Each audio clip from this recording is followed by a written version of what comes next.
Qeveria e Albin Kurtit prodhoi zhgënjim të madh qytetar dhe kriza të vazhdueshme.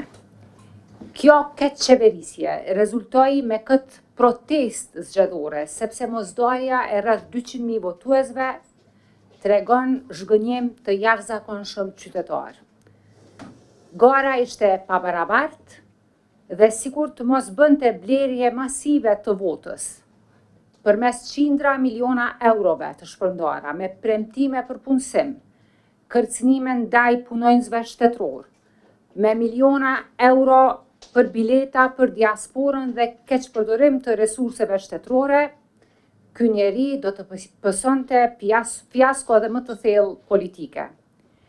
Përkundër kësaj gare të pabarabartë, me blerje masive të votave përmes ndihmave dhe përmes keqpërdorimit të resurseve shtetërore, PDK-ja e rikonfirmoi pozicionin e saj përfaqësues me përqindje dhe me numër të deputetëve.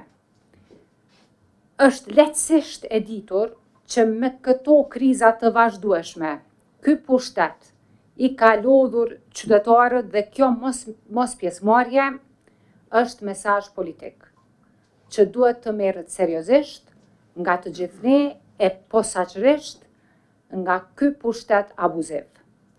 Ne do të presim rezultatin përfundimtar, e presim numrimin e plotë të votave dhe më pas do t'i bëjmë publike qëndrimet tona.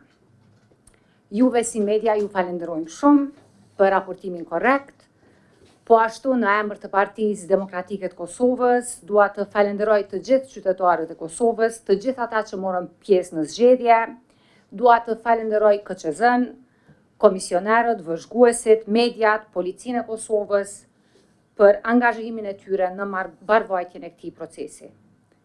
Tani është thelbësore që çdo vot të numërohet me kujdes, të ruhet me integritet dhe të respektohet vullneti i qytetarëve të Kosovës. Edhe një herë faleminderit shumë, e di ka qenë një ditë e gjatë për secilin prej nesh, tani është e rëndësishme që procesi të përmbyllet me integritet. Faleminderit shumë. Si që thash, ka qenë zgjedhjet në Kosovë kanë qenë të lira, kanë qenë demokratike, por kanë qenë të pandershme dhe të pabarabarta. Ne kemi pas përballë një parti shtet që ka keqpërdorur ekstremisht të gjitha resurset shtetërore. Dhe përkundër këtij keqpërdorimi dhe abuzimi masiv, PDK jo vetëm që ka ruajtur përfaqësimin e vet, po do të ketë edhe numër më të madh të deputetëve në Kuvendin e Republikës së Kosovës.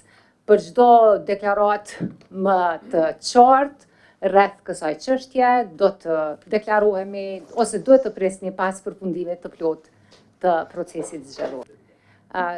Sërish duhet të përsëris vetën, ne do të presim përfundimin e plotë të numërimit të votave e më pas do të bëjmë publike qëndrimet tona, pasi ti kemi konsultuar organet drejtuese të Partisë Demokratike të Kosovës, Kryesinë dhe Këshillin e saj drejtues.